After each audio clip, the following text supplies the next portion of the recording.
Assalamualaikum warahmatullahi wabarakatuh. Saya Lailatul Rahma, kelas 11 keperawatan, absen 18. Selamat sore untuk Pak Teguh selaku pembimbing mata pelajaran refleks. Dan teman-teman semua, mohon maaf tidak bisa saya sebutkan satu persatu karena keterbatasannya waktu dan tempat. Saya di sini akan mempresentasikan tentang tanaman pule panda.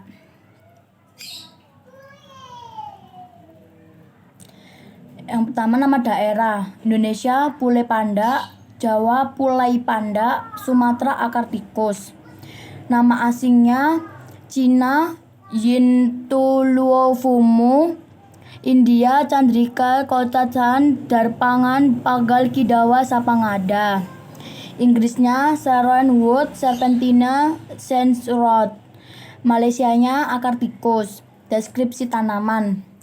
Tanaman pule panda adalah tanaman perdu yang sering kita jumpai di sekitar kita. Tanaman pule panda ini memiliki ciri-ciri berdaun dengan bunga yang berkumpul berwarna putih kemerahan. Kegunaan dan fungsi tanaman pule panda ini bagi masyarakat digunakan untuk tanaman hias karena tanaman ini memiliki bentuk bunga yang indah. Namun tidak kita sadari, ternyata tanaman ini memiliki banyak manfaat dan khasiat untuk menyembuhkan berbagai macam penyakit yang ada di tubuh. Tanaman pule panda ini termasuk tanaman perdu berdiri tegak tahunan dengan tinggi hampir mencapai 1 meter. Batang tanaman pule panda ini berbentuk silindris, percabangan berwarna coklat abu-abu, dan akan mengeluarkan cairan jernih jika dipatahkan. Akar pule panda bercabang panjang besar berwarna putih kecoklatan. Daun pule panda ini berdaun tunggal, bertangkai pendek, daunnya saling berhadapan, bersilang, bunganya tergolong bunga majemuk dengan mahkota bunga putih atau dado.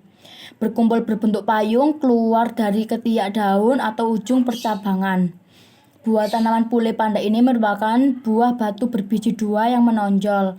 Tampak dari luar berbentuk seperti kelereng berwarna hijau ketika masih muda dan akan berwarna hitam keunguan mengkilat ketika sudah matang. Tanaman pule panda telah dinyatakan tanaman langka karena pengambilannya secara langsung di habitatnya tanpa memperhatikan daya regenerasinya.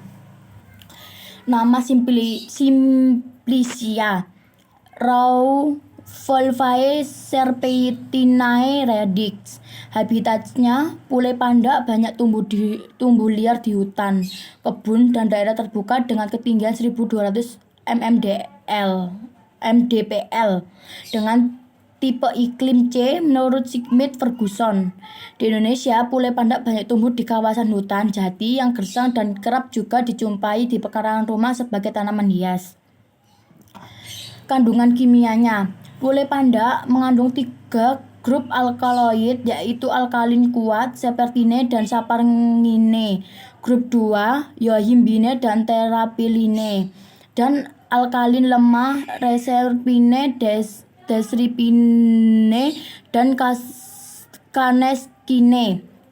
Akar pule panda dapat merangsang pengeluaran asam lambung.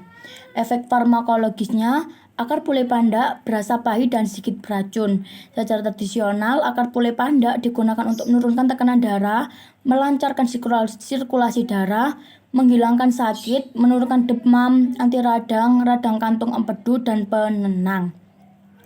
Penggunaan akar pule panda yang berlebihan dapat menyebabkan diare. Jadi, penggunaannya harus tidak boleh berlebihan dan tidak boleh kurang, yang sedang-sedang saja. Menurut Azmi dan Qureshi tahun 2012, ekstrak metanol akar pule panda efektif sebagai antidiabetik, antihierogenik, dan bersifat kardioprotektif.